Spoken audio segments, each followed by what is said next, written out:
बहुत समय पहले की बात है। एक विशाल जंगल था जहां सभी जानवर चैन से रहते थे।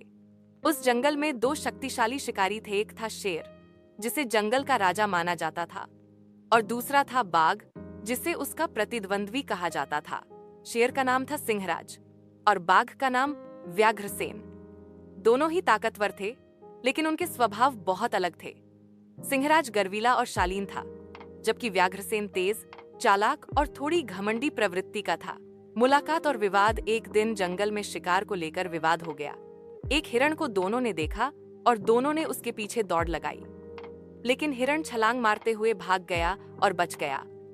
इस बात को लेकर दोनों में बहस छिड़ गई। शेर बोला, तुमने शिकार में बाधा डाली। बाघ गुर्राया, तुम जंगल के राजा हो तो क्या? शिकार तो जो तेज हो वही पाता है। जानवरों को डर लगने लगा कि कहीं दोनों में लड़ाई न हो जाए। बिल्ली की बुद्धिमानी। जंगल में एक बूढ़ी बिल्ली थी जिसका नाम था चंदनी। वह दोनों को समझाने आई। उसने कहा, अगर दोनों राजा लड़ेंगे तो जंगल तबाह हो जाएगा। क्यों न एक मुकाबला हो जिसमें ताकत ही नहीं, समझदारी भी आजमाई जाए। सिंहराज और व्याघ्रसेन मान गए। मुकाबले की शर्तें। बिल्ली ने 3 चुनौतियां तय की। शिकार की चालाकी, जंगल की रक्षा का परीक्षण, जानवरों की मदद करना। दोनों ने अपने अपने कौशल दिखाए। शेर ने एक घायल हिरण को बचाया, वहीं बाघ ने एक नदी पार करते हुए एक शावक को बचाया। आखिरी चुनौती में उन्हें मिलकर एक घायल हाथी को इलाज देना था।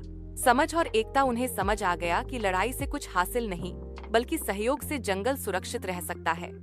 उन्होंने हाथ मिलाया और मिलकर जंगल के राजा बने। सिंहराज ने न्याय का काम संभाला और व्याघ्रसेन ने सुरक्षा का।